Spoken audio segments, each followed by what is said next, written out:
ration কাৰ্ডৰ দোকানীসকল সাৱধান যিকোনো মুহূৰ্তত জেললৈ যাব লগা হ'ব পাৰে ৰেচন কাৰ্ডৰ দোকানী আৰু ৰেচন কাৰ্ডৰ গ্ৰাহকসকলৰ বাবে এই মুহূৰ্তত আমি লৈ আহিছো এটা ভাল খবৰ আপোনাৰ দোকানীজনে যদি আপোনাক কমকৈ সামগ্ৰী দিছে তেনেহলে লগে লগে আপুনি কমপ্লেইন কৰিব পাৰিব অসম চৰকাৰে জাননী জাৰি কৰিছে বৰ্তমান ৰেচন কাৰ্ডৰ দোকানীসকলৰ বিৰুদ্ধে শেহতীয়াকৈ এক অভিযোগ উত্থাপিত হৈছে কোনেও হয়তো ৰেচন কাৰ্ডৰ দোকানৰ পৰা সামগ্ৰী অনাৰ পাছত পুনৰবাৰ জুখি নাচায় কিন্তু বহুলোকে কমপ্লেইন কৰিছে যে তেওঁলোকক কমকৈ সামগ্ৰী দিয়া হয় যদি ৰেচন কাৰ্ডত থকা সামগ্ৰী কেইবিধৰ সামগ্ৰী আপোনাক কমকৈ দিছে তেনেহলে আপুনি কমপ্লেইন কৰিব পাৰিব দুটা বিশেষ টোল ফ্ৰী নম্বৰ মুকলি কৰিছে অসম চৰকাৰে এই মুহূৰ্তৰ আপডেট আমি লৈ আহিছো অসম চৰকাৰৰ এটা বিশেষ ঘোষণা ৰেচন কাৰ্ডৰ দোকানীৰ বাবে ভয়ংকৰ সতৰ্কবাণী দিছে যে ৰেচন কাৰ্ডৰ দোকানীয়ে যদি কিবা গাফিলতি কৰিছে দোকানীসকলে যদি গ্ৰাহকক কমকৈ সামগ্ৰী দিছে তেনেহলে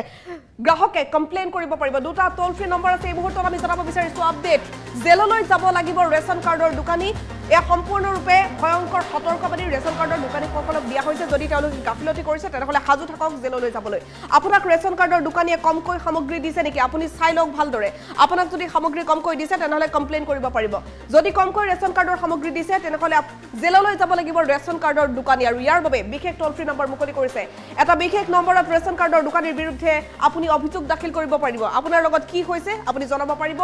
1800345361 এই নম্বৰটো এতিয়া নোট কৰি লওক আৰু এই নম্বৰটোত আপুনি ফোন কৰি অভিযোগ দাখিল কৰিব পাৰিব অৰ্থাৎ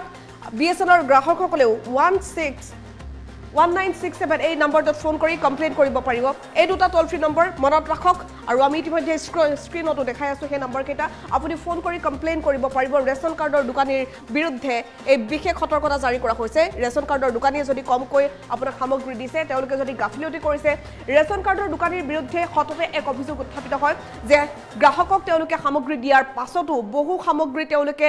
বিক্ৰী কৰে চুৰাংকৈ আৰু চুৰাংখে বিক্ৰীৰ খবৰ আমি বিভিন্ন সময়ত দিছিলো আমাৰ সাংবাদিকসকলে বিভিন্ন সূত্ৰৰ পৰা এই খবৰ লাভ কৰিছিল আৰু ইয়াৰ পাছতে বিশেষ কমপ্লেইন আহিছিল আৰু ইয়াৰ পাছতে চৰকাৰে বিশেষ সতৰ্কতা জাৰি কৰিছে এই সন্দৰ্ভত গ্ৰাহকসকলৰ বাবে দুটা টোল ফ্ৰী নম্বৰ মুকলি কৰা হৈছে আৰু সেই টোল ফ্ৰী নম্বৰ কেইটাত ফোন কৰি আপুনি কমপ্লেইন কৰিব পাৰিব লগে লগে একশ্যন ল'ব অসম চৰকাৰে 1800345361 এই নম্বৰটোত আৰু বিএসএনএলৰ গ্ৰাহকে 1967 এই নম্বৰটোত ফোন কৰি কমপ্লেইন কৰিব পাৰিব নম্বৰ কেইটা নোট কৰি লওক আৰু এই নম্বৰ কেইটাত ফোন কৰাৰ লগে লগে একশ্যন ল'ব অসম চৰকাৰে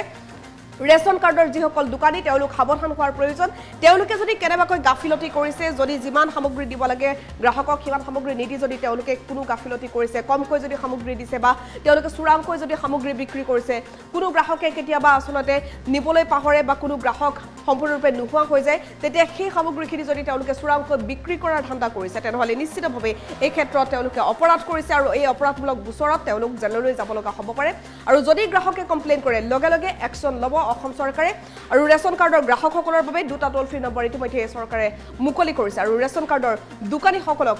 এই সতৰ্কবাণী জাৰি কৰিছে অসম চৰকাৰে